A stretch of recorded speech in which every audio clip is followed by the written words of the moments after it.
Assalamualaikum warahmatullahi wabarakatuh. Perkenalkan, kami dari kelompok 1 ingin menampilkan hasil makalah kami yang berjudul Subjek, Objek, Norma Perhitungan, Pembukuan, dan Tarif. Adapun latar belakang dari materi tersebut ialah pajak penghasilan pribadi umumnya dikenal sebagai pajak penghasilan orang pribadi atau PPh-OP. PPh-OP adalah pengenaan pajak terhadap subjek pajak milik orang pribadi atas penghasilan atau pendapatan yang diterima atau diperoleh dalam tahun pajak.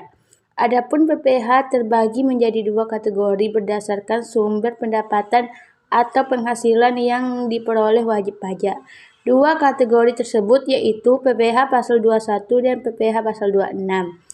Pada PPh pasal 21 adalah pajak pemotongan atas penghasilan yang berhubungan dengan jasa, pekerjaan, atau bahkan kegiatan dengan nama atau dalam bentuk apapun yang diterima atau diperoleh wajib pajak orang pribadi dari dalam negeri.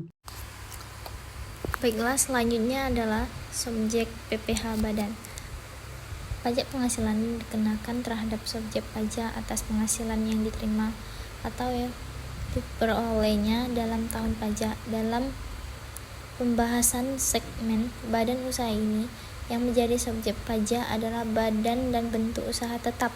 Bentuk usaha tetap merupakan subjek pajak yang perlakuan perpajakannya dipersamakan dengan subjek badan pajak. Subjek pajak dibedakan menjadi subjek pajak dalam negeri dan subjek pajak luar negeri. Selanjutnya, objek PPh badan. Objek PPh badan adalah penghasilan yang diterima atau diperoleh badan penghasilan sebagai objek PPh dalam pasal 4 ayat 1 Undang-Undang PPh.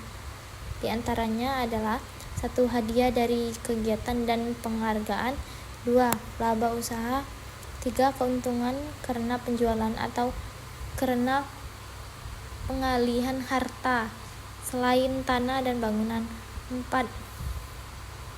Penerimaan kembali pembayaran pajak yang telah dibebankan sebagai biaya, 5. Bunga termasuk premium, diskontol, dan imbalan karena jaminan pengembalian utang, 6. Dividen. Selanjutnya, norma PPh dan badan. Norma perhitungan penghasilan neto atau NPPN merupakan salah satu metode yang dapat digunakan untuk menentukan penghasilan neto wajib pajak dalam 1 tahun pajak.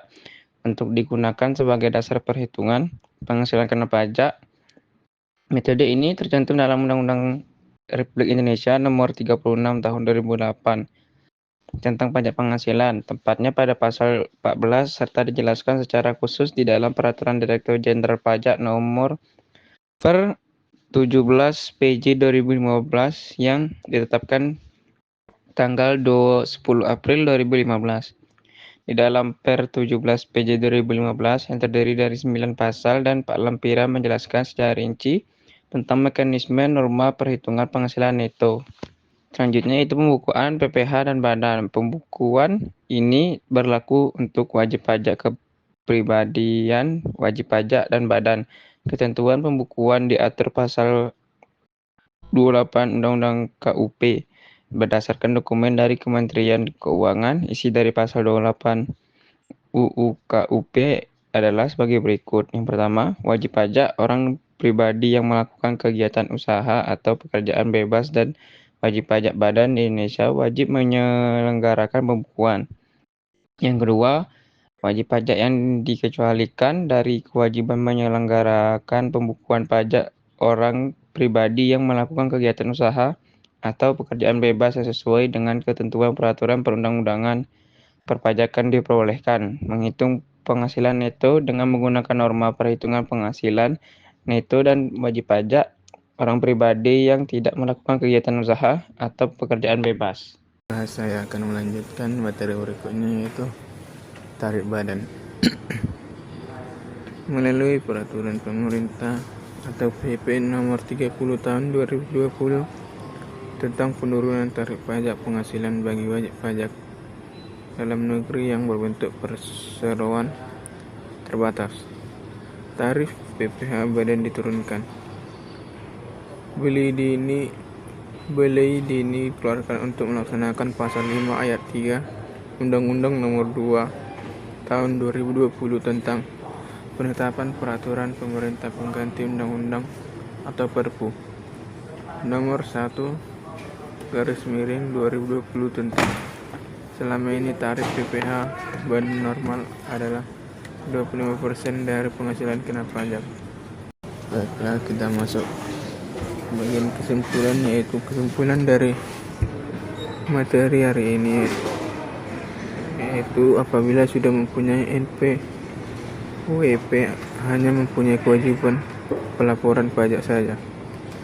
Subjek pajak penghasilan badan merupakan badan usaha yang diberikan kewajiban untuk membayar pajak dalam periode bulan atau tahun dari disetor ke kas negara.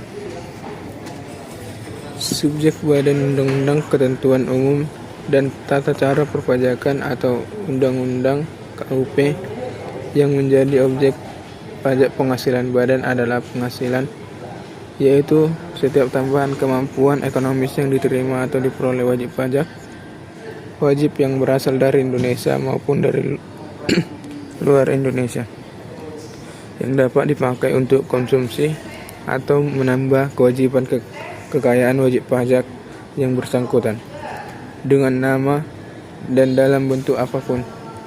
Sekian, terima kasih.